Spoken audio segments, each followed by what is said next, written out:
राज्य सरकारच्या महत्त्वाकांक्षी मुख्यमंत्री माझी लाडकी बहीण योजनेअंतर्गत आर्थिकदृष्ट्या दुर्बल महिलांना दर महिन्याला 1500 रुपयांची आर्थिक मदत दिली जाते।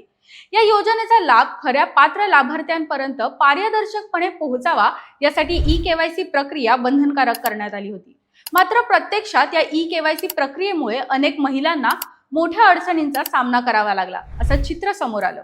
ई-केवायसी पूर्ण करताना काही लाभार्थ्यांच्या अर्जांमध्ये चुकून चुकीचे पर्याय निवडले गेले, तर काहींची कागदपत्र अपलोड न झाल्याने ई-केवायसी प्रक्रिया अपूर्ण राहिली। या सर्व तक्रारींची दखल घेत राज्य सरकारने ई-केवायसी साठी दिलेली मुदत 31 मार्च 2026 पर्यंत वाढवली।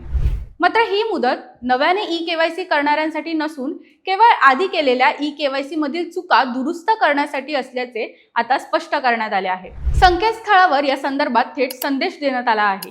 ही ई-केवायसीची संधी फक्त त्या लाभार्थ्यांसाठी आहे ज्यांच्याकडून प्रक्रियेदरम्यान चुकीचे पर्याय निवडले गेले होते, असं नमूद करण्यात आलं आहे। नव्याने अर्ज करणाऱ्यांना किंवा ई-केवायसी न केलेल्या महिलांसाठी ही मुदत लागू नाही। हा व्हिडिओ कसा वाटलाय आम्हाला कमेंट करून नक्की सांगा आणि अशाच व्हिडिओसाठी आम्हाला फॉलो करायला विसरू नका।